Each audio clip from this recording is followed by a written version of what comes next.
At least one birthday last week.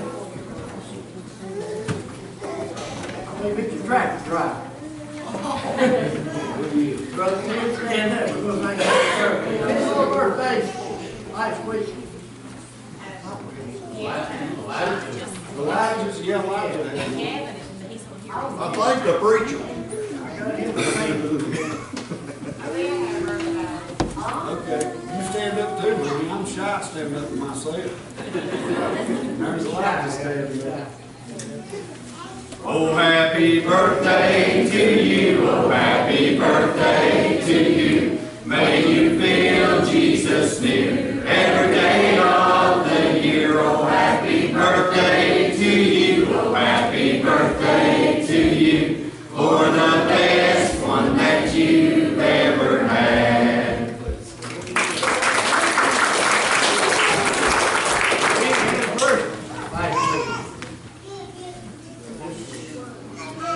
Nobody wants to admit to it? I tell you what, it's been a good service. What's going on? Oh, we do have one. You got an anniversary, Robbie? Yeah, let's sing it then. Oh, happy anniversary to you, oh, happy anniversary to you. May you feel Jesus near every day of the year. Oh, happy anniversary to you, oh, happy anniversary to you. For the best one that you've ever had. Pray for the choir. Good to see everybody here. Praise the Lord.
I'm glad we've got a God that's got unfailing love.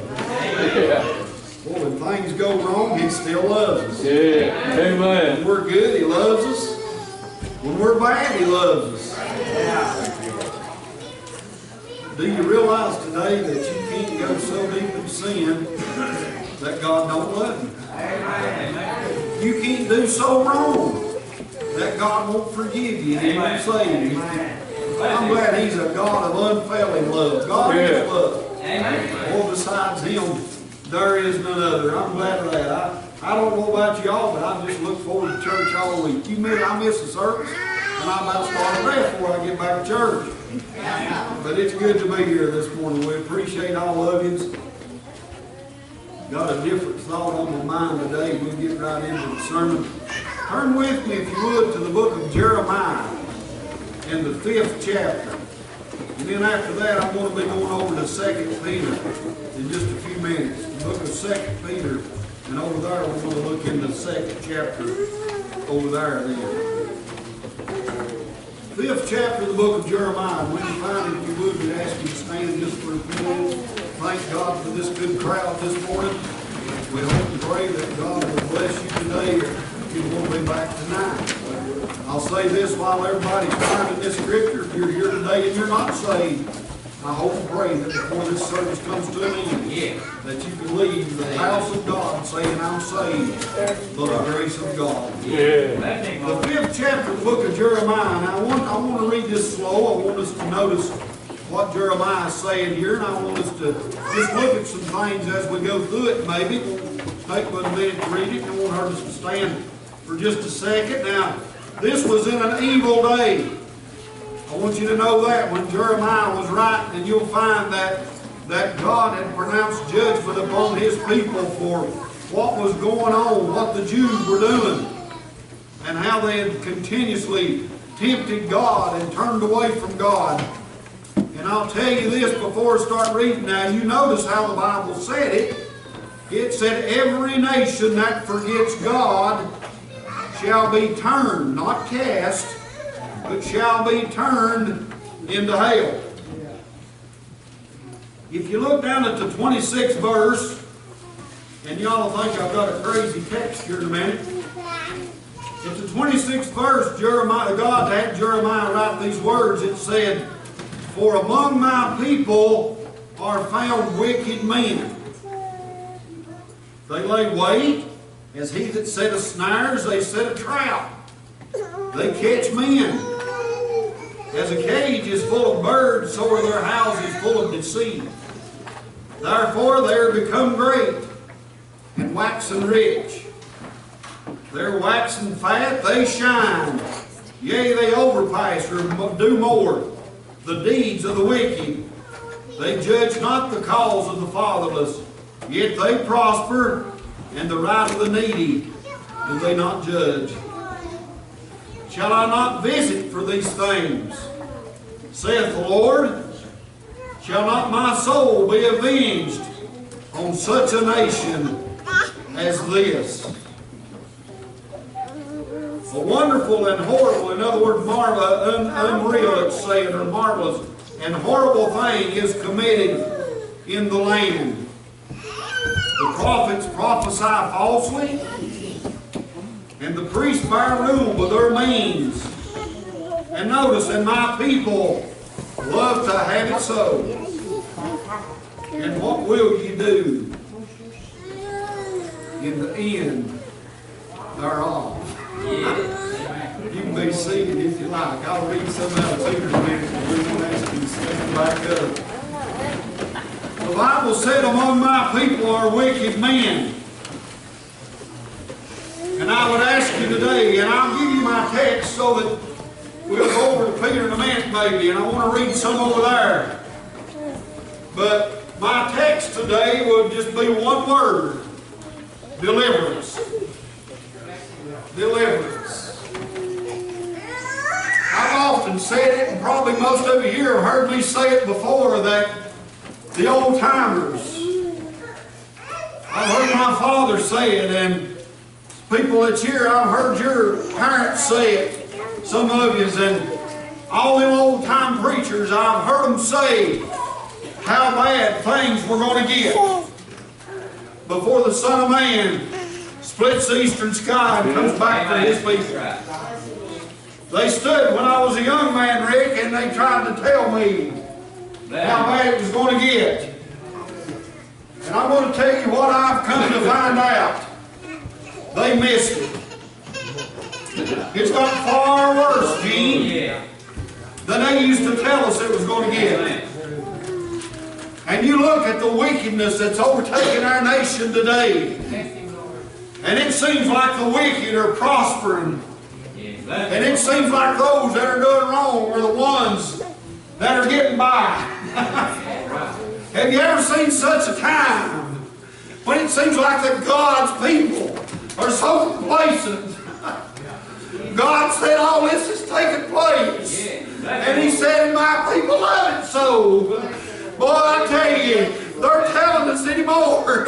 Marvin, they say that there's things we've got to accept. They say that all this evil that's coming to pass, that we've got to be tolerant of it. But let me tell you something. I don't have to be tolerant of it. I don't have to accept some of this junk that's going on in the the world today. You say, preacher, all of our churches, they've got contemporary. That don't mean that I have to. You say, preacher, they've got a new Bible. That don't mean that I have to. Thank God that He wrote His Word down. And He said, it's forever settled in heaven. And I'll just stand on that.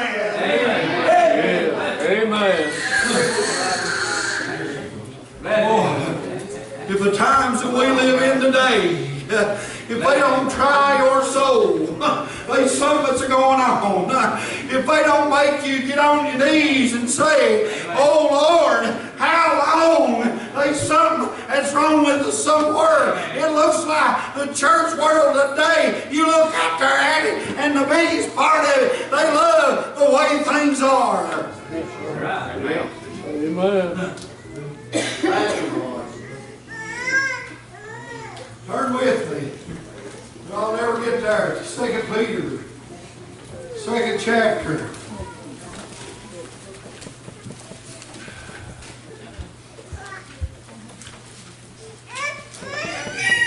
I want you to just notice. You might think I'm painting a bad picture this morning. But I'm telling us the truth. In the 4th verse, I'd like to go down through this if I could this morning, if I can take my time. In the 4th verse, the Bible said, for God spared not the angels that sinned, but cast them down to hell. It's a word we don't hear much about anymore. That's right. Folks, let me tell you today, there's a heaven to gain. Amen. Just as certain as there's a heaven that's above, there's a hell that's beneath. Yeah. Amen. And it's my duty as your pastor and as a preacher to stand before you and declare to you that there's more in hell today than there is in heaven. Amen. Broad is the way. Well, I'll get back to this. Broad is the way that leadeth down to death and destruction. And many there be. You notice many there be that go in thereat, but narrow is the way, straight is the gate that leadeth to life eternal, and few there be that find it. Amen. Bless Him, Lord. God spared not the angels, Right. but cast them down to hell. Delivered them into chains of darkness to be reserved unto judgment. Did you know that there was a war in heaven one day? If you didn't know, let me tell you, there was a war there. Did you know that the devil himself was one time the very throne angel? He was right up next to God. That's the reason he can transfer himself into an angel of light. Well, one day it came into his mind. Can you imagine? He said, I can run this place. Yeah, I can be God. Let me tell you something. How could you fight a God? You tell me this. How could you fight a God that knows the very thoughts of your mind, even before you even think them? I could take my Bible and prove to you that whatever you're going to think before this service is ended, God knows what's going to be on your mind. He knew years ago. He knew that when time set up, He knew that we'd be sitting here this morning. It's not but change. But what I want to get to you, during that war, the devil was such a strong being and such a strong influence. And let me tell you, it's hard to understand, but the God that made good, He created evil too. I don't know why. I don't understand it, Becky, but He created it. And boy, the devil, he started mixing things up. He started spreading rumors, and 33% of the angels in heaven started to follow him. Amen. And you know where God sent them? The Bible said there's those that sinned. He cast them down to hell. Let me tell you today, you can't do wrong and get by. No. Amen. Boy, and I'm going to tell you something today. While I'm on that, I'm a firm believer that if they had repented, He'd have forgave them. Amen. He would have forgave them. Yeah. People forget forgiveness. They forget about Him, but He cast them down to hell. I could preach more on that, but I want to go on.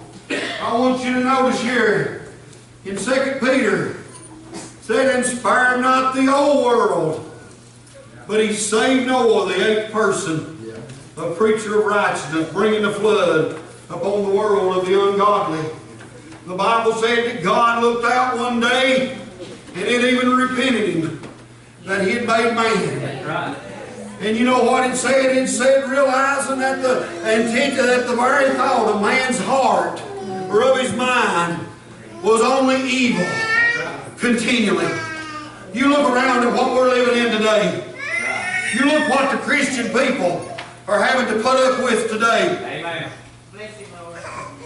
But I'm going to tell you, they didn't sneak one thing over on God. Amen. Not one thing. God knew what was going on down there. Yeah. It said it repented Him that He had made man, and He said, "I know what I'll do. I'll bring a flood upon the earth." And He said, I'll destroy every living creature on the face of the earth. But you know what He done? He looked down there, and there was a bright spot somewhere on the face of the earth. There was one little bright spot that He saw. His name was Noah, and I want you to know that there wasn't not one drop of water fell on that old man's head.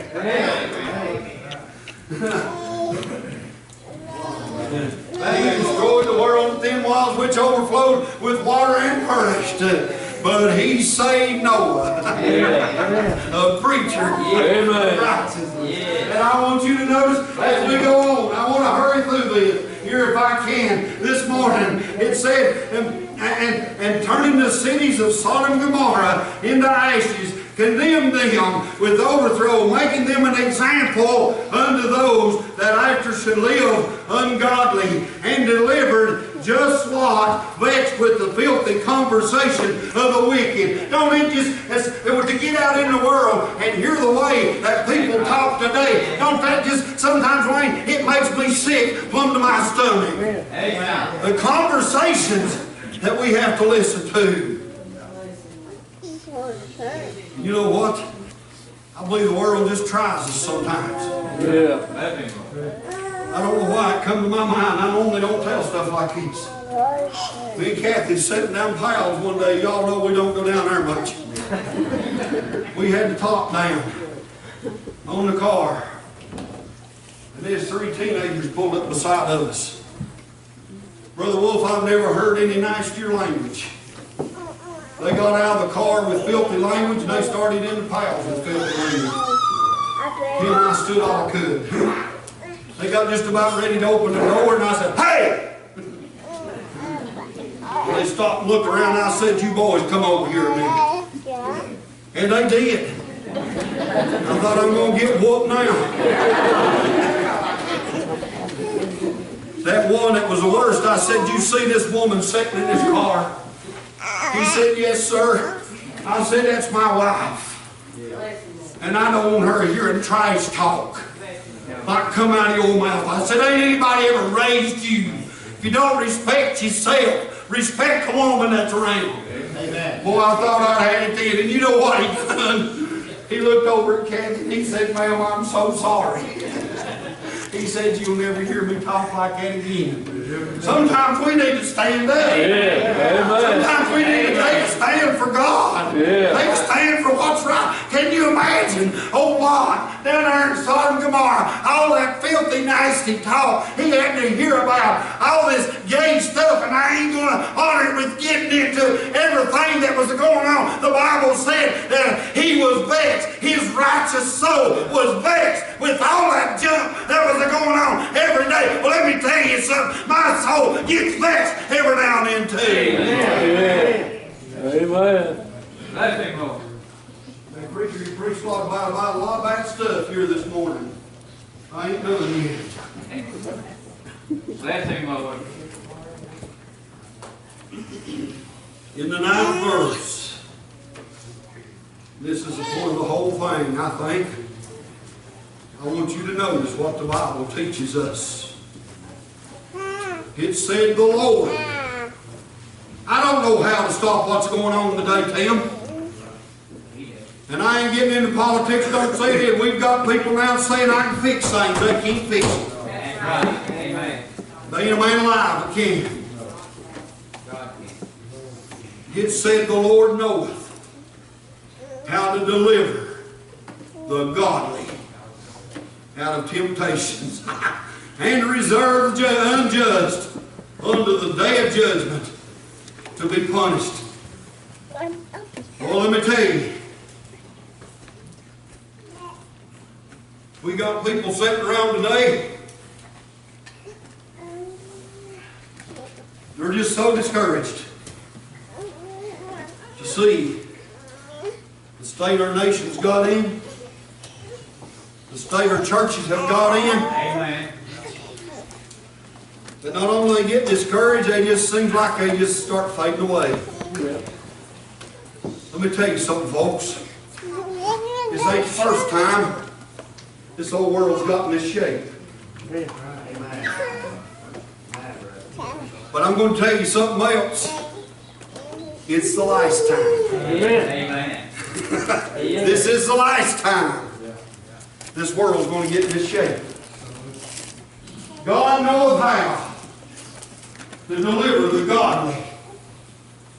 He always has. The Bible told you we had examples. He gave you examples. Not one angel. Not one that followed God. Not one of them lost their place. You'll find that old Noah, he didn't have to worry. What's that teach us about Noah? Brother Tim, let me tell you. I'll tell you what it teaches us concerning us. If I'd been the only lost person in this whole world, all down through time, Yeah. God would have still sent His Son to die for me. Yeah. And I'm going to tell you something else. If I live for God, it don't matter what the rest of the world does. God will remember me. Yeah. Amen. If you live for God, God will remember you. Yeah. When Christ went out to the garden to pray, He got down on His knees. And I'll point out to you what He said. He said, Father, I thank Thee that out of all that Thou hast given me, He said, I lost none. Amen. Yeah. Hallelujah. He ain't going to lose me. Amen. Wayne, He ain't going to lose you. Amen. Praise God. If there was any chance in the world, Gene, that wanted to slip through the cracks, with my luck, it'd be Tim Nelson. But there ain't a chance at all. Amen. It ain't going to happen. He ain't going to lose one. Amen. For the same token, how does God said that He didn't just know how to deliver the godly, but He knows what to do with the ungodly. Amen. Also, Amen. not one of them that deserves punishment. And let me tell you something, Christians, we all deserve it. Yeah. If we got what we deserve, we'd all be in hell today. Every time I sinned and God would kick me out, I'd been in hell today after I got saved. I'm glad He forgives us. Yeah. I'm glad His mercy. I'm glad His grace is there every day. The Bible said in His hand is outstretched still. I'm glad it's stretching out today, folks. But let me tell you, one more verse of Scripture I want to bring your attention to, then we're going to give an altar call here this morning. The 19th chapter of Revelation, John said, I saw heaven open. And behold, a white horse. Amen. I'm not going to read anymore.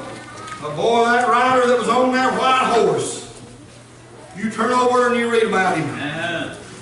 Let me tell you, God's love has been with this world since day one. Yeah. Amen. Let me ask you something today.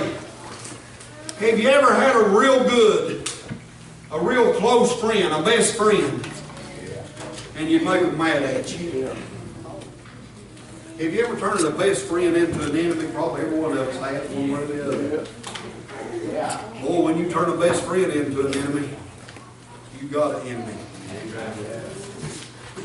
And there's a day coming that the heavens are going to open, and I'm a firm believer that we're going to see a rider on a white horse. Amen. Yeah. His loins will be girded about with truth. There won't be no backing up. Whatever is will stand at that point. Amen. There'll be an angel set 1 foot on land, there'll be one set 1 foot on sea. Raise his hand to God that sits on the throne and swear by him that time as we know it shall be no more. With the shout of the archangel, with the trump of God, the eastern sky is going to split open. Amen. And oh, when we do, truth will stand. Amen. Amen. I want you to know that. His eyes are as a flaming fire. His hair white as wool. You know what we say gives a man gray hair? Tim, what's making that hair gray? They say worry. Old, age. Yeah. I know you got a daughter in her young 20s, early 20s. You're worried about it. You think God don't worry about us? Amen. You think the Lord don't worry about us? Hair. White as snow. I wonder how many times, Dwayne, he's had to go to the Father. Say, Father, he's one of mine. He ain't the best in the world, but he's one of mine. Don't you reckon Christ worries about us? Yes, he does. If he's going to step out one day after a while. He came to this world once before. He came as meek and as humble as you could ever think. Yeah. So when he comes again, he's going to have you know how the way I look at it, how these beauty queens has got something on that says Miss America right down blue here. He's going to have one of them things on that's going to say Lord of Lords. Amen. King of Kings. Amen. And boy, he ain't going to come back in a manger no more. No, amen. He's coming for 2 things, folks. He's coming back to get me. Amen. He's coming back to get you. Yeah. If you're saved by the grace of God, those that have been saved by the grace of God, He's coming back to get us. That's deliverance. This is the last time this world is going to have to put up with this junk that we're going through. Not only is He coming back to deliver those that are His. Yes. Amen. But the brightness of His coming, the brightness of His coming will destroy the wicked. I've never seen one, I hope I never do, but they say if you see an atomic bomb flash, you lose your eyesight. It's so bright that you go blind. The atomic bomb will look like the middle of midnight when Jesus comes back. And His brightness hits this world. You all come on. If you would, everybody just stand just for a minute. We'll give a real short altar call and something else I need to do quickly this morning. You're not ready to go. Are you ready for deliverance? I want to tell you something today. That before they played, that I heard a man that I've got all sorts of confidence in. And when he said it, I thought he was crazy. Until I got to thinking about it. He stood in the pulpit as I am this morning, and he looked over a crowd such as this, and he said, I want to tell you something. He said, your sins will not send you to hell. He said, whatever you do wrong won't send you to hell. He said, there's one thing, and I agree with this, there's one thing today that will send your soul to hell. And that's a failure to accept the Lord Jesus Christ into your heart and into your life. That's all you got to do is accept Him. How much easier can He make it? Is every head bowed today while they play?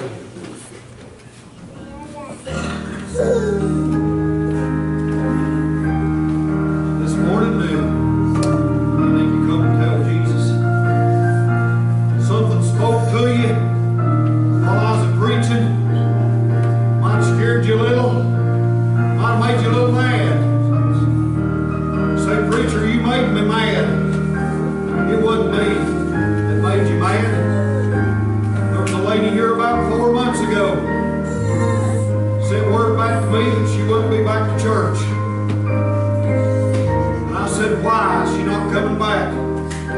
She said, that preacher scared me to death.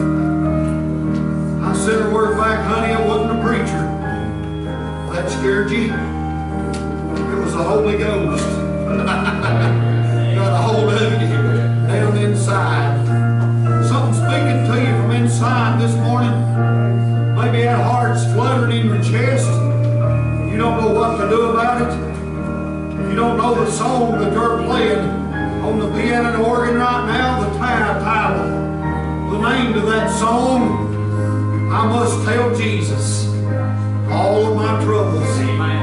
I cannot bear these burdens alone. Ain't you bore them just about long enough? Ain't you been secured just about long enough? Ain't you had to worry about waking up the next morning just long enough? Ain't you tired of carrying that burden around when Jesus is standing there saying, come unto me, all ye that labor, just come unto me. And he said, though your sins be black like sackcloth, he said, I'll make them white. Learn of me, take my yoke upon you. For he said, my yoke is easy, my burden's light. I've had people, they'll say, preacher, I can't live it. I've got news for you, friend. Neither can I. Becky, I sin every day. But I'm glad I've got Jesus that I can go to. God spoke to somebody here this morning. Would you do the biggest thing, greatest thing you've ever done in your life for you? Don't do it for mom, dad, sister, brother, husband or wife or children. Do it for you. Step out right now. Come down to this altar. Let's tell Jesus. Let's get rid of that burden. He's a deliverer. God knoweth how to deliver. I want you to understand that today. If there's ever any deliverance, it's got to come from Him. Is there one that would step out today? Would you step out right now? I'm going to end this altar call. Would there be one? Swiftly, quickly, step out right now. Come down and give it to the Lord. Would there be one?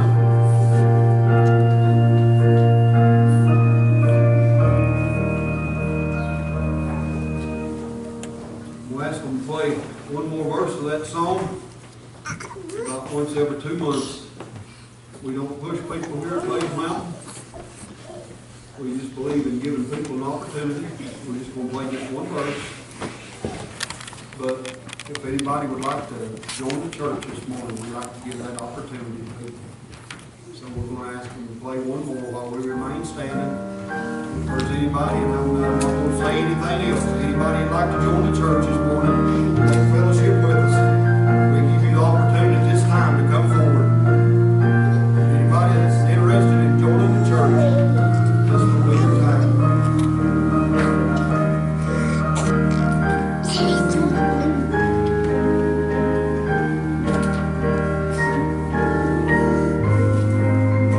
Or anybody else need to come?